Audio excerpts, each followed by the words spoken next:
کس سے مقابلہ کرنے جا رہے ہو؟ تم کو اندازہ ہے بی جے پی ہے، سنگ پریوار ہے، تو تم میرے گھر پر پتھر یا کڑاڑی سے میرے نام کو نہیں توڑ رہے ہو. تم بھارت کو کمزور کر رہے ہو، تم بھارت کے دشمن ہو. ایسے نقوش چھوڑ کر جاؤں گا کہ سنبل میں، اتر پردیش میں، پورے بھارت میں اسد الدین اویسی سے بہتر مجلس کے نیتا پیدا ہوں گے. مگر میرے گھر پر حملہ کوئی بات نہیں، تم کیا کیا کرنا چاہے کر لو.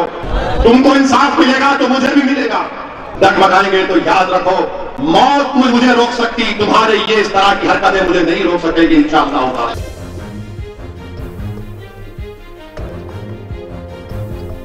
عزیز دوستوں اور بزرگوں، کانپور میں وہ ویڈیو آپ نے دیکھا ہوگا کہ 11 سال کی ایک بچی اپنے ابا کو لپیٹ کر مارنے والوں سے اپنے ابا کو بچا رہی تھی. اور جب اس کو مارتے ہیں پولیس کی موجودگی میں کانپور میں، اسد الدین اویسی کون سی کھیت کی بولی، جب سرعام روڈ پر مارا جاتا ہے، اس بچی کے ذہن میں کیا بیٹھا ہوگا کہ میں جب 11 سال کی تھی تو موت نے میرے ابا کو لپیٹ کر مارنا شروع کر دیا. مگر میں اس بچی کو ایک پیغام دینا چاہتا ہوں کہ اس نے اپنے باپ کو جو بچانے کی کوشش کی، اس نے شہزادی جنت حضرت فاطمہ کی سنت پر عمل کیا. اس لیے کہ جب شہزادی جنت کم عمر تھی تو آپ نے دیکھا کہ ابو جہل رسول اللہ صلی اللہ علیہ وسلم کے بارے میں گستاخی کرتا ہے. حضرت فاطمہ نے اس کو کہا تھا کہ تو میرے ابا محمد مصطفیٰ صلی اللہ علیہ وسلم کی شان میں گستاخی کرنے کی جرت کرتا. میں سلام کرتا ہوں اس بچی کی جرت کو اور اللہ سے دعا کرتا ہوں کہ اللہ اسے اور بچیاں پیدا کرے جو اپنی باپ کی حفاظت کریں گے انشاءاللہ. مگر جب وہ حادثہ ہوا تھا اسد الدین اویسی کا کیا گھر، جب مظفر نگر میں 50,000 لوگ اپنے گھر بار کو چھوڑنے مجبور ہو گئے تو میرا ایک گھر کی اس کی کیا قیمت اور اہمیت. میرے عزیز دوستوں اور بزرگوں، جب سنبھل میں ہمارے 2 معصوم بیٹے مر گئے جن کا نام بلال اور محمد شہروز، اسد الدین اویسی کے گھر کی کیا قیمت.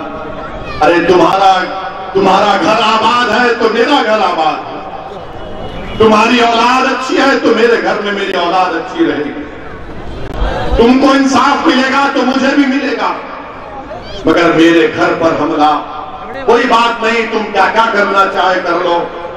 میرے قدم ڈگمگانے والے نہیں ہیں، میرے قدم ڈگمگانے والے نہیں ہیں. یاد رکھو اگر تم اس طرح کی بزدلوں کی حرکت کر کے سمجھتے ہو کہ اسد الدین اویسی کے قدم ڈگمگائیں گے تو یاد رکھو موت مجھے روک سکتی، تمہارے یہ اس طرح کی حرکتیں مجھے نہیں روک سکے گی انشاءاللہ ہوگا.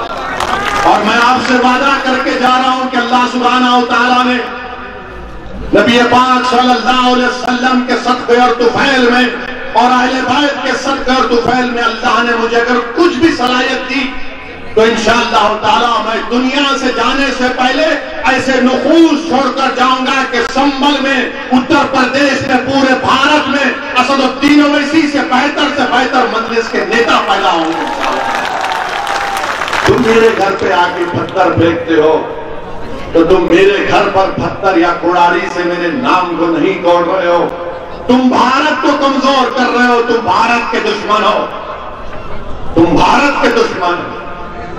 اور یاد رکھو تمہاری یہ حرکتیں ملک کو بدنامگی دلائے گی. پورے انٹرنیشنل لیول پر دنیا کے کونے کونے سے مجھے فون آ رہے ہیں کہ بتا آپ کے گھر پر حملہ ہوا. میں نے کہا کہ ہاں گھر پر حملہ ہمارے ابھی نہیں ہوا بلکہ 50 سال سے ہمارے گھروں کو نشانہ بنایا جا رہا. کب ہمارے گھروں کی قیمت رہی، کب ہمارے گھروں کی حفاظت رہی. جب اللہ کے گھر کو شہید کر دیا گیا تو پھر ہمارے گھر کی کیا اہمیت بتاؤ آپ. میرے عزیز دوستوں اور بزرگوں، مگر ہمت اور حوصلوں کو بلند رکھو. رسول اللہ صلی اللہ علیہ وسلم کے راستے میں بھی کانٹے ڈالے گئے، اونٹ کی اجڑی ڈالی گئی جس سے مبارک پر میرے عزیز دوستوں اور بزرگوں کچرا ڈالا جاتا تھا. مگر ہم کو کیا بتلایا گیا کہ زندگی دین اور دنیا کے مسائل کا حل مسجد اور محراب کے بعد عملی میدان میں اترنا پڑے گا۔ یاد رکھو، صرف دعاؤں پر اکتفا مت کرو میرے عزیز دوستو، دعا خوب کرو اللہ کی بارگاہ میں، راتوں میں اٹھ کر بھیک مانگو گڑگڑا کر اللہ سے، اور صبح میں اٹھ کر اپنے دعاؤں کی قبولیت کا مظاہرہ دیکھو انشاءاللہ۔ میرے عزیز دوستو اور بزرگوں، ڈرنے اور گھبرانے کی ہرگز ضرورت نہیں ہے، ہم کو اپنے حوصلوں کو بلند رکھنا ہے، بلکہ کربلا کے میدان کو یاد رکھنا ہے۔ لوگ اسد الدین اویسی سے آ کر پوچھتے کہ تم 19% لوگوں کے انصاف کی بات کر رہے ہو، تم کس سے مقابلہ کرنے جا رہے ہو؟ تم کو اندازہ ہے بی جے پی ہے، سنگ پریوار ہے، سماجوادی ہے، بی ایس پی ہے۔ تو میں کہتا ہوں کہ امام حسین کے سامنے بھی یہ سوال کیا گیا تھا، اور کربلا کے ریگزاروں سے امام حسین کی روح ہم تمام کو پکار کر کہہ رہی ہے کہ حق کی سربلندی کے لیے 72 ان ہزاروں کے لشکر پر قابو پا لیے تھے، ان پر کامیابی حاصل کی۔ میرے عزیز دوستوں اور بزرگوں، ڈرنے اور گھبرانے کی ضرورت نہیں ہے۔ ویڈیو اگر آپ کو پسند آیا ہو تو اسے لائک کریں، کمنٹ کریں، شیئر کریں، اور ہاں، ہمارے چینل کو سبسکرائب کرنا نہ بھولیں تاکہ دیش ودیش سے جڑی خبریں آپ مس نہ کریں، کیونکہ کورونا کال میں 2 گز دوری، ماسک ہے ضروری۔ نمسکار۔